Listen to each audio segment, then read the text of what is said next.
Finding the ideal PC for the MS-DOS gaming era can be incredibly challenging. Classic games are very sensitive to the hardware on which they run. And even though we can use emulators such as DOSBox, I much prefer the more authentic experience on period-correct hardware. When it comes to playing these older games, desktops are first that come to mind because of their relative abundance and expansion possibilities. In order to cover all the CPU performance level across the entire DOS era, you will most likely need multiple computers, which requires a lot of space. The good news is, many laptops from the 90s can handle this task quite well. During this period, Toshiba was a household name. As of this video, they are still fairly easy to obtain on the used market. I'm Artie, and thank you for joining me in my quest to find the best laptops for retro gaming. Today, I'm testing the Satellite Pro 4300. The three key areas to focus when choosing a computer for classic games are graphics, sound, and CPU speed. In order to play 2D games, the graphic chip must support EGA and VGA modes properly. Otherwise, we may run into problems such as erratic scrolling, or the game not starting at all. In general, graphics chips from S3 and Chipsen Technologies are known to be the most compatible. For most VGA titles, 1 MB of graphics memory is sufficient. For 3D games, Voodoo cards from 3DFX are sold out for the Glide API. Unfortunately, I'm not aware of any laptops equipped with them. You will have more luck with NVIDIA, ATI, and S3. Regarding sound, in my opinion, Sound Blaster support is a must. It was the dominant standard for FM and digitized audio. And thirdly, proper CPU speed is crucial. I typically look for computers with adjustable cache, throttle, and multiplier settings. To me, the ideal system should be able to run games from the 1980s to the 2000s at optimal performance. This table shows the CPU performance range I find suitable for the various eras. I think this covers pretty much all the key periods of MS-DOS gaming. The Satellite Pro 4300 was released in January 2000 and was positioned as a business computer. It was built to be more robust and more reliable than its consumer equivalent. Let's have a look at the exterior of this 7-pound laptop. In front, there's the 3.5-inch floppy drive. On the right side, there's a phone line modem connector, the hard drive bay, and a non-removable 6x DVD-ROM drive. Many used laptops these days are often sold with the hard drive caddy removed. Finding a replacement caddy can be a real pain. Fortunately, the Satellite Pro 4300 uses a caddy for retention purposes only. Without one, it's still possible to connect the hard drive directly to the standard 44-pin IDE connector. I'm using a 2.5-inch compact flash adapter, and my 64GB industrial-grade card is detected properly. However, it recognizes only 32 when trying with a consumer-grade card. On the rear, there's a 9-pin serial port, VGA port, composite TV out, infrared receiver, one USB port, the power socket, a PS2 keyboard mouse combo port, and a parallel printer port. On the left side, there's an exhaust vent, the power button, two PCMCIA slots, standard 3.5mm microphone and earphone connectors, and the sound volume knob. On the bottom, there's a RAM compartment. In addition to onboard 64MB of RAM, this unit can accept two 60 nanoseconds SD-RAM SODIMMs for a maximum of 320MB. Laptops often came with an OEM license of the operating system. Mine came with Windows 98 2nd Edition, which includes MS-DOS 7.1, with support for partitions greater than 2GB. Another nice feature about Toshiba laptops, many models share the same 15V power adapter. It's quite easy and cheap to find brand new ones. I recommend getting the higher 4 or 5 amps models. My unit came configured with an Intel Mobile Pentium 3 processor running at 650MHz with support of up to 750MHz. The 14.1-inch active matrix display supports a native resolution of 1024 by 768 and is driven by an S3 Savage IX controller on the AGP2X bus with 8MB of graphics memory. This chip is the mobile version of the Savage 4 running at a reduced clock speed of 100MHz instead of 125. The 84 keys keyboard integrates an acupoint pointing device. Above it resides two speakers, and sound is ensured by a PCI Yamaha 744BR with S-Built-in connection. Let's power it up and check the BIOS settings by holding the Escape key followed by the F1 key when prompted. What's interesting here is the hardware video stretching feature to maximize the screen display area in DOS mode. The level 1 and level 2 caches are adjustable. The cache policy can be set to write through or write back, and with the speed step feature, the CPU speed can be adjusted on the fly using the function plus F2 key simultaneously.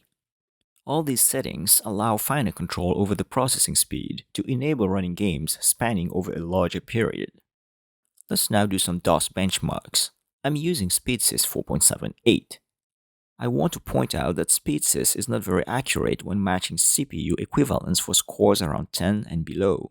For this reason, the cache-disabled benchmark scores were cross-matched with Norton sysinfo 8 benchmark results. Unlike the level 1 cache, the level 2 cache settings didn't make any performance difference in my tests. Here are the results. Performance can be adjusted all the way down to a score of 3.43, which is roughly equivalent to a 12 MHz 286. With the various combinations of the cache policy and speed step, I obtained performance levels equivalent to a 386 20 MHz, Pentium 75, Pentium 150, Pentium 2 300, and Pentium 3 600 MHz performance. Unfortunately, the CPU multiplier is locked, preventing more granular control with utilities such as setmul. So, from these results, it looks like we have the performance gap from the 38060X25 to Pentium 66, which may impact CPU-sensitive games published between 1990 to 1997. Let's now see the DOS graphics benchmark results. While it is plenty powerful for any 2D games, in Quake 3D it achieved only 23.5 frames per second at 640 by 480. Not bad, but not great either. Fortunately, the chipset supports graphics write combining. Graphics performance can thus be doubled by enabling this feature with a utility such as FastVid. Before running some DOS games, we need to configure audio by using the Setup DS utility from Yamaha. The Yamaha chip on this system has S-Built-in wired to support ISA interrupts, thus providing excellent pure DOS compatibility. Audio output is clear and clean.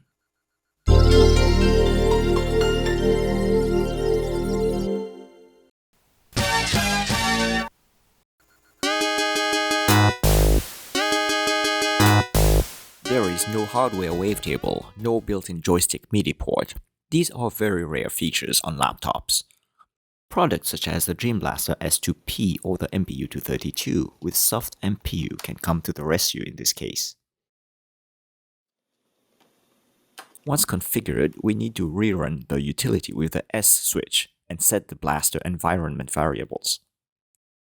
Free conventional memory is another important factor for MS-DOS gaming.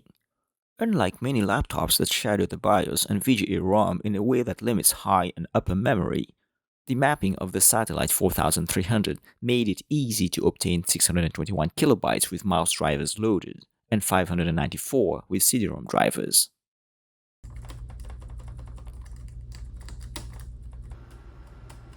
Sound Blaster support is great, and 2D performance is amazing.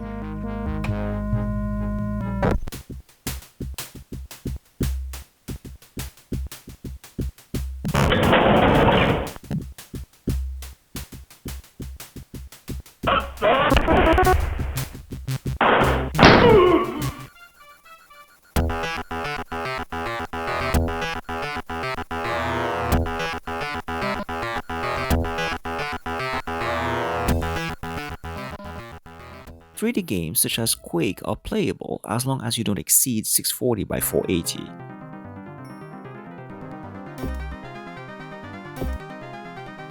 With all CPU caches disabled and speed step on high, Wing Commander is very playable.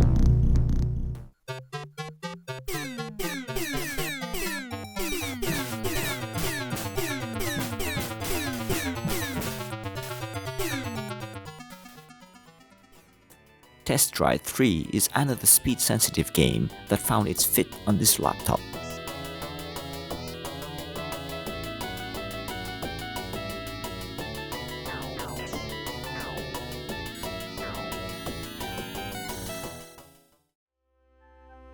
Sadly but unsurprisingly though, Ultima 7 runs either too slow or too fast. This game is really picky. It runs best only on a 486-33 MHz. The PCI Yamaha chip causes some games to crash, but it is easily resolved by just disabling the onboard modem. As this model was marketed as a Windows 98 computer, I did some testing with that OS as well. Windows drivers are easy to find on the official Toshiba website. In 3D Mark 99 Max, I obtained a score of 2300 and CPU score of 9874 at 800 by 600. Although the Savage 4iX is a DirectX 6 GPU, surprisingly it is capable of running less demanding DirectX 7 games. However, you can forget about DirectX 8 titles, as it manifests severe frame rate issues and exhibits lots of artifacts. In conclusion, the Toshiba Satellite Pro 4300 is a great laptop that should run most games intended for 286-based computers and for Pentium 60 processors and faster. It has been very stable. The S3 graphics chips provides one of the best video compatibility, while the Yamaha chip offers true OPL3 sound in pure DOS. This laptop can even double up as an entry-level Windows 98 gaming machine for DirectX 7 games such as Tomb Raider and Unreal Tournament. Furthermore, the USB port makes file transfers easy by connecting an external drive. On the downsides, the lack of a game port prevents you from connecting a joystick. Additionally, due to the native screen resolution not being a multiple of 320 by 240, quarter VGA games may appear a bit jagged and blocky despite the built-in hardware video scaling.